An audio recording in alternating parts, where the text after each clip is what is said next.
Baik, sekarang kita masuk ke dalam perhitungan Excel. Teman-teman bisa perhatikan dengan seksama ya. Selain itu, teman-teman dapat mencatat dan membuat flowchart dari perhitungan Excel kali ini. Apabila ada yang ingin ditanyakan, teman-teman bisa mencatatnya terlebih dahulu, lalu bisa ditanyakan nanti pada saat teman-teman sedang melaksanakan praktikum. Yang pertama, kita akan melakukan perhitungan pengujian percobaan Bernoulli. Langsung saja, prosedur praktikum. 1. Pengujian percobaan Bernoulli. A. Lakukan pengambilan kancing dari toples yang disediakan, yakni 30 kancing, 20 merah dan juga 10 putih dengan pengembalian sebanyak 10 kali. Dalam praktikum nantinya, kita akan melakukan perhitungan dengan kancing. Kancing nanti akan disediakan oleh asisten. Lalu B, catat hasilnya dalam lembar kerja. C, ulangi langkah A dan B tanpa pengembalian sebanyak 10 kali. D, hitung frekuensi harapan percobaan Bernoulli.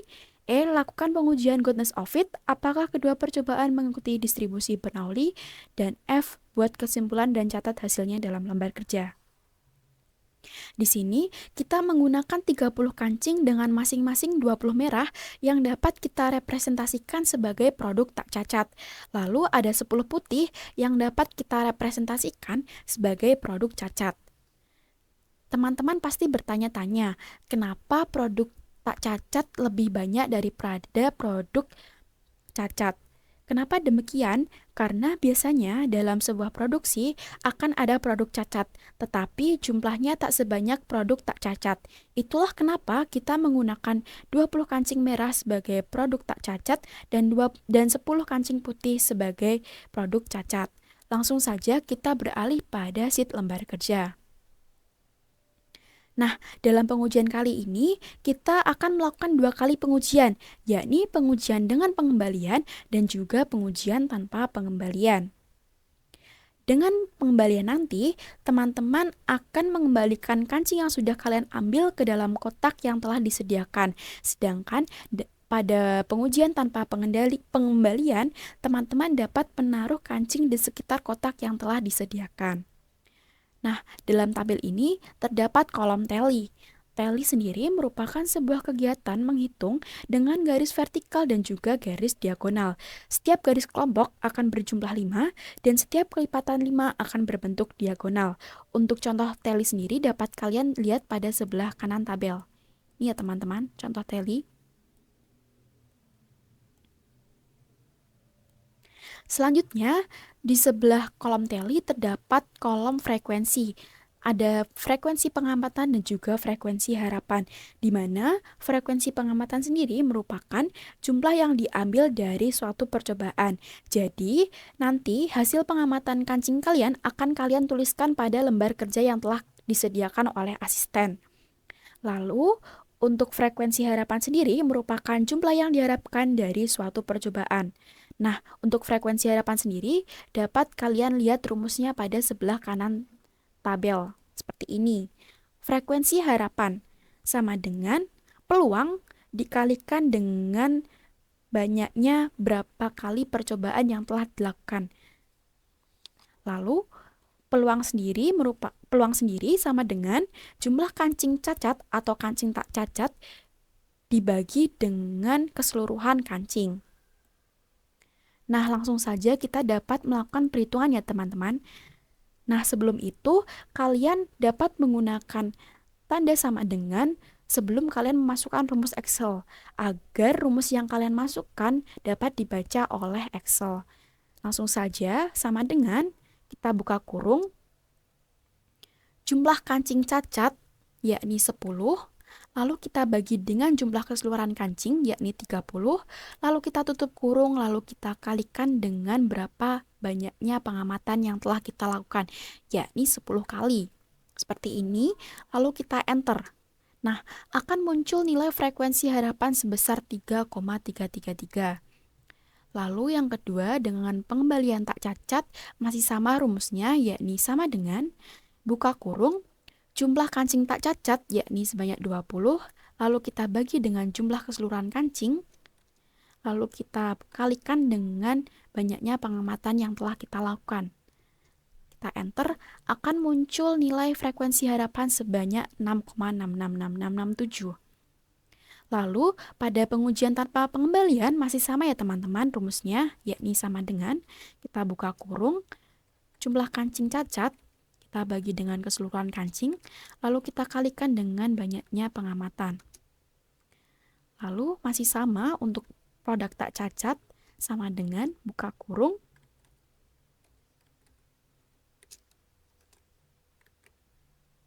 seperti ini ya teman-teman. Nah, kita telah mendapatkan nilai dari masing-masing frekuensi, baik frekuensi pengamatan maupun frekuensi harapan. Setelah kita mendapatkan seluruh hasil dari frekuensi harapan, maka ketika kita jumlahkan hasil dari masing-masing frekuensi harapannya akan berjumlah 10 atau sesuai dengan frekuensi pengamatan yang telah dilakukan. Seperti itu. Langsung saja dapat kita uji coba.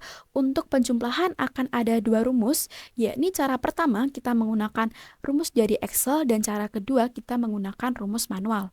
Langsung saja kita menggunakan rumus dari Excel yakni sama dengan sum, seperti ini, lalu kita seleksi frekuensi harapannya, lalu kita enter. Nah, di sini sudah muncul nilai 10 sesuai dengan yang kita lakukan tadi ya teman-teman. Lalu yang tanpa pengembalian akan kita uji coba dengan menggunakan rumus manual, yakni sama dengan, lalu kita seleksi masing-masing frekuensi harapannya. Seperti ini, lalu kita enterkan. Seperti ini ya teman-teman. Berarti hasilnya sudah valid ya teman-teman, 10 sesuai dengan frekuensi pengamatan yang telah kita lakukan tadi. Lalu selanjutnya adalah tabel uji goodness of fit. Kita akan melakukan pengujian uji goodness of fit. Kita akan membandingkan antara nilai hitung dengan nilai tabel. Nah, apabila nilai tabel lebih besar daripada nilai hitung, maka hasilnya diterima. Sebaliknya, jika nilai tabel kurang dari nilai hitung, maka hasilnya ditolak atau tidak berdistribusi Bernoulli. Nah, untuk mencari nilai hitung, kita akan menggunakan rumus chi-square yang telah kita sediakan atau yang telah asisten sediakan. Yakni chi-square sama dengan sigma OI min EI kita pangkatkan 2 dibagi dengan EI, di mana OI sendiri merupakan frekuensi pengamatan dan EI sendiri merupakan frekuensi harapan, seperti itu. Baik, langsung saja kita lanjutkan perhitungannya. Di sini kita akan menghitung nilai hitung dan kita akan menjumlahkan nilai cacat dan nilai tak cacat. Langsung saja, sama dengan kita buka kurung, kita seleksi pada pengujian dengan pengembalian cacat, frekuensi pengamatannya kita seleksi, lalu kita kurangi dengan frekuensi harapan cacat, lalu kita tutup kurung, lalu kita pangkatkan dengan 2, lalu kita bagi dengan frekuensi harapan cacat, lalu kita tambahkan dengan pengujian tanpa pengembalian. Jangan lupa buka kurung, lalu kita seleksi frekuensi pengamatan tak cacat, kita kurangi frekuensi harapan tak cacat, lalu tutup kurung, lalu kita pangkatkan dengan 2, lalu kita bagi dengan frekuensi harapan tak cacat. Langsung saja kita enter. Nah, akan muncul nilai hitung sebesar 1,25. Lanjut ke bagian pengujian tanpa pengembalian. Rumusnya masih sama ya teman-teman, sama dengan kita seleksi frekuensi pengamatan tanpa pengembalian cacat, lalu kita kurangi frekuensi harapan cacat, kita tutup kurung, kita pangkatkan 2, lalu kita bagi dengan frekuensi harapan cacat. Lalu jangan lupa ditambahkan, buka kurung, frekuensi pengamatan tak cacat dikurangi frekuensi harapan tak cacat, kita pangkatkan 2, lalu kita bagi dengan frekuensi harapan tak cacat. Seperti ini, kita enter. Nah, akan muncul nilai tanpa pengembalian sebesar 3,2. Nah, selanjutnya langsung saja kita beralih pada kolom tabel. Nah, mohon maaf sebelum itu, pada kolom nilai hitung ini, hasil yang akan teman-teman peroleh nanti akan berbeda-beda setiap kelompoknya, tergantung pada hasil frekuensi pengamatan yang telah kalian lakukan, seperti itu. Lalu kita beralih pada kolom tabel. Pada kolom tabel ini, kita langsung masukkan saja rumus yang kita punya, yakni sama dengan Cinf, di mana C sendiri berarti C square dan inf sendiri merupakan nilai tabelnya. Di sini untuk probabilitas kita menggunakan nilai alfa sebesar 0,05. Mengapa demikian? Karena pada praktikum kali ini kita masih menggunakan alat yang sederhana ya teman-teman, dan tingkat akurasi, tingkat kesalahannya itu masih sangat besar. Berbeda lagi ketika kita menggunakan alat-alat canggih seperti halnya di dunia medis atau kedokteran, kita dapat menggunakan nilai alfa sebesar 0,01. Selanjutnya untuk degree of freedom sendiri, yakni merupakan jumlah total pengamatan dalam sampel dikurangi dengan banyaknya kendali bebas atau pembatasan yang diletakkan pada pengamatan yang kita lakukan tadi. Nah, degree of freedom ini dapat berupa K-1, K-2, dan lain-lain, tergantung dengan parameter yang kita gunakan. Nah, pada pengujian kali ini kita menggunakan dua parameter, yakni parameter dengan pengembalian dan juga tanpa pengembalian. Lalu kita dapat menggunakan nilai degree of freedom sebesar K-1 seperti itu. Langsung saja Cinf kita masukkan nilai alfa yakni 0,05. Oh iya, perlu teman-teman perhatikan tanda separator di sini atau tanda pemisah di sini pada setiap device atau masing-masing device itu akan berbeda. Jadi di sini kita menggunakan separator titik koma berbeda dengan separator yang akan atau yang ada pada device teman-teman nanti. Lalu kita masukkan nilai degree of freedom 2-1 yakni 1. Lalu kita enter saja seperti ini. Akan muncul nilai tabel sebesar 3,84 sekian. Nah, untuk nilai tabel tanpa pengembalian masih sama ya teman-teman. Rumusnya, tapi kita dapat menggunakan cara cepat, yakni kita arahkan kursor pada samping kanan ini sampai muncul tanda panah hitam, lalu kita drag ke bawah seperti ini. Nah, muncul juga nilai tabel sebesar 3,841 sekian. Nah, sekarang kita masuk ke dalam prosedur praktikum terakhir, yakni kesimpulan.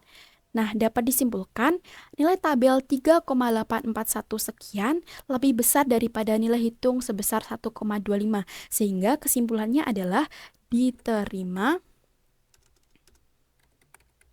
dan berdistribusi Bernoulli. Seperti itu.